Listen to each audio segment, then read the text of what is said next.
Welcome to orchid Bangladesh. আজকে আপনাদেরকে দেখাবো কিভাবে অর্কিড মার্কেট থেকে কিনবেন অথবা অনলাইন থেকে কেনার পরে কি করবেন এটা নিয়ে একটু পড়ব। আমাদের ভিডিওগুলো ভালো লেগে থাকলে অবশ্যই আমাদের চ্যানেল সাবস্ক্রাইব করবেন এবং বেল আইকনটি প্রেস করে দিবেন এবং ভিডিওটি ভালো লেগে থাকলে অবশ্যই লাইক এবং শেয়ার করবেন। ধন্যবাদ। আজ শুরু করছি নতুন পর্ব, অনলাইন এবং মার্কেট থেকে অর্কিড কেনার পর আপনি কি করবেন। প্রথমে যেটি করতে হবে, অনলাইন থেকে অর্কিড কেনার পর প্যাকেটটি খুব সাবধানে খুলতে হবে। যদি প্যাকেটটি ড্যামেজ হয়ে যায় আপনার কাছে আসার সময় বাইরের থেকে, প্যাকেজ যদি বেশি ড্যামেজ থাকে তবে অবশ্যই আপনি প্যাকেটটি রিসিভ করবেন না বা আপনার কুরিয়ার কোম্পানিকে ইনফর্ম করবেন যে প্যাকেটটি ড্যামেজ হয়ে গিয়েছে। ওই ক্ষেত্রে আপনার কুরিয়ার কোম্পানির সাথে অথবা আপনার বায়ের সাথে কথা বলে আপনি ব্যাপারটা সর্ট আউট করে নেবেন।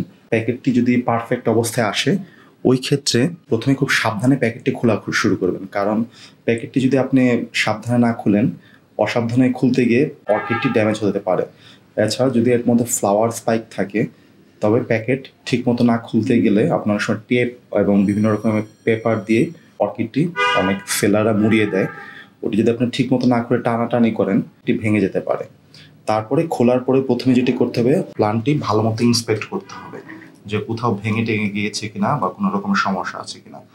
তারপরে যদি দেখেন সব কিছু ঠিক আছে, ওই ক্ষেত্রে প্রথমেই অনলাইন থেকে কেনা প্ল্যান্টটি কিছুদিন ছায়ায় রাখতে হবে এবং মিডিয়া যদি ড্রাই থাকে, এখানে দেখতে পাচ্ছেন মিডিয়াটি অনেক ড্রাই, মিডিয়া যদি এখন ড্রাই থাকে তো অবশ্যই পানি দিবেন ভালো মতো, খুব ভালো মতো পানি দিয়ে আপনি এটি ছায়াযুক্ত স্থানে রাখবেন। এর আগে ভালো মতো ইন্সপেক্ট করবেন কোনো ধরনের অসুখ আছে কিনা, কোনো ধরনের পোকামাকড় আছে কিনা ভালো মতো খেয়াল করবেন সব দিকে। যদি দেখেন কোনো ধরনের অসুখ টসুখ বা পোকামাকড় নেই বা কোনো ধরনের ইনসেক্ট বেরিয়ে আসছে না পানি দেওয়ার পরে, তবে আপনি এটি আলাদা স্থানে রাখবেন সাবধানতা হিসাবে অ্যাটলিস্ট 7 থেকে 10 দিন।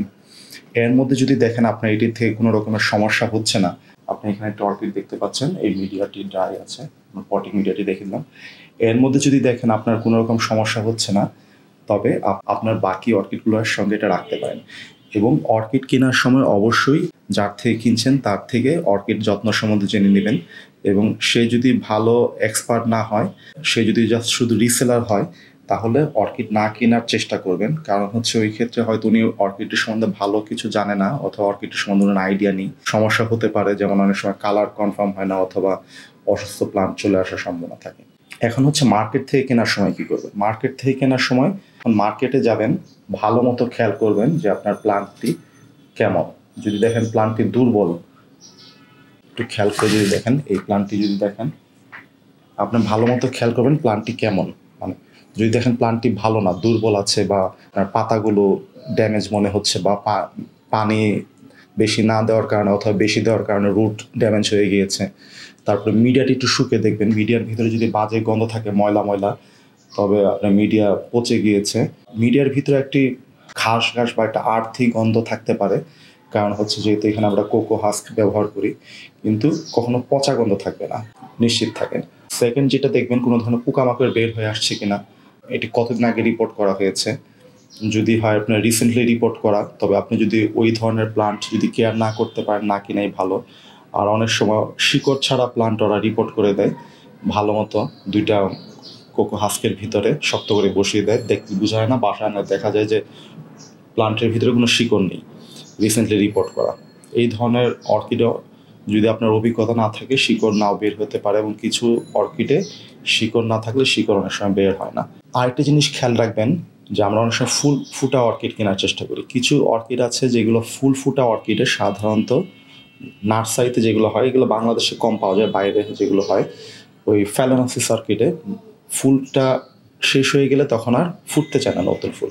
এবং আরেকটা সমস্যা হয়, বাহিরে যারা ফেলেনোসিস কিনবেন বা আপনারা যারা যদি বিদেশে যারা থাকেন তারা যদি সুপার মার্কেট থেকে ফেলেনোসিস কিনেন, ফেলেনোসিস কেনার পর অবশ্যই মিডিয়াটা ভালো মতো চেক করবেন, কারণ তারা মিডিয়াটা এমনভাবে প্যাক করে যেন সুপার মার্কেটে, যেহেতু আপনার ফেলেনোসিসের ফ্লাওয়ার কিন্তু প্রায় 4 থেকে 5 সপ্তাহ টিকে থাকে, এবং ইভেন কিছু কিছু আছে 3-4 মাসও থাকতে পারে ফেলেনোসিসের ফ্লাওয়ার।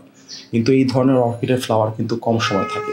যেহেতু ফেলেনোসিসের ফ্লাওয়ারগুলো অনেক দিন থাকবে এবং এটি সুপার মার্কেটে ডিসপ্লে করা হবে, ওরা পটিং মিডিয়াটি এমনভাবে প্যাক করে যেন এটিতে ফার্দার পানি দেওয়ার দরকার না হয়। নার্সারি থেকে একবার পানি দেওয়ার পরেই আপনার সুপার স্টোরের শেলফে চলে যাবে, শেলফে মাসখানেক থাকবে, এর মধ্যে যেন পানি দেওয়ার দরকার না হয়। ওরা অনেক সময় এই মিডিয়ার ভিতরে ফোম দিয়ে দেয় এবং ফোমের সঙ্গে তারা মিক্স করে বার্ক চিপস এবং অনেক সময় মস ইউজ করে এটা এমনভাবে প্যাক করে দেয় যে নিচে কোনো ধরনের, এই পটটি যদি দেখবেন এটা নিচে অনেক ধরনের ভেন্টিলেশন হোল আছে পানি বের হয়ে যাওয়ার জন্য, অ্যাক্সেস পানি। এইটি তো প্লাস্টিক পট, এটাতেও অনেক ধরনের ভেন্টিলেশন, পুরোটাই স্লটেড পট। আমাদের এই ধরনের পটগুলো তো স্লট থাকে, কিন্তু কমার্শিয়াল ফেলানোসিসের এগুলোতে কোনো ধরনের স্লট অথবা কোনো ধরনের ভেন্টিলেশন থাকে না, অথবা কোনো ধরনের ড্রেনেজ হোল থাকে না। না থাকার কারণে ওই প্লান্টগুলো যখন আপনার বাসায় নিয়ে আসবেন, বাসায় নিয়ে এনে রেখে দিবেন, একসময় ভিতরে রুট হবে। কারণ হচ্ছে ওই মিডিয়াটা তারা এমনভাবে সেট করে দিয়েছে যেন এটাতে মাস 2 পানি না দিলেও চলে। বাসায় নিয়ে আসার পরে আপনার খুব দ্রুত ভিতরে তারা যে ফাঙ্গিসাইড বা কোনো ধরনের মেডিসিন দিয়ে দেয়, এটা ওয়ার আউট হয়ে যায়, দেখা যায় মাস 2 ভিতরে, তখন এটি নষ্ট হয়ে এক সময় প্লান্টটি পুরোপুরি নষ্ট হয়ে যায়। এই জন্য যেটা করতে হবে, আপনার সুপার মার্কেটে ফেলেনোসিস কিনলে অবশ্যই প্রথম চেক করতে হবে আপনার ভেন্টিলেশন হোল বা ড্রেনেজ হোল আছে কিনা। যদি না থাকে, প্রথমে পট থেকে বের করে এমন একটি পট দিতে হবে যেটিতে ড্রেনেজ হোল আছে। মিডিয়া হিসাবে ফোম এবং আপনার স্প্যাগনাম মস মিক্সিং অথবা ফোমের সঙ্গে তারা যদি বার্ক চিপ ইউজ করে, তবে এই মিডিয়াটা ফেলে ফ্রেশ এয়ারি মিডিয়া, যেমন আপনার স্প্যাগনাম মসের সঙ্গে আপনার দিতে পারেন পারলাইট, অথবা স্প্যাগনাম মস বার্ক চিপস মিক্স করে দিতে পারেন। যদি কোকো হাস পাওয়া যায়, কোকো হাসকে চিপসও দিতে পারেন। আমাদের এই অধিকাংশ ভিডিওগুলোই ভিউয়ার সাজেস্ট করা, মানে ভিউয়ারদের ফিডব্যাকের উপর তৈরি করা হয়। আপনারা যদি কোনো বিষয়ে ভিডিও দেখতে চান, তবে অবশ্যই আমাদের ইউটিউব কমেন্ট বক্স অথবা আমাদের ফেসবুক গ্রুপ অথবা পেজে জানাবেন, এবং ভিডিওটি ভালো লেগে থাকলে লাইক এবং শেয়ার করবেন। ধন্যবাদ।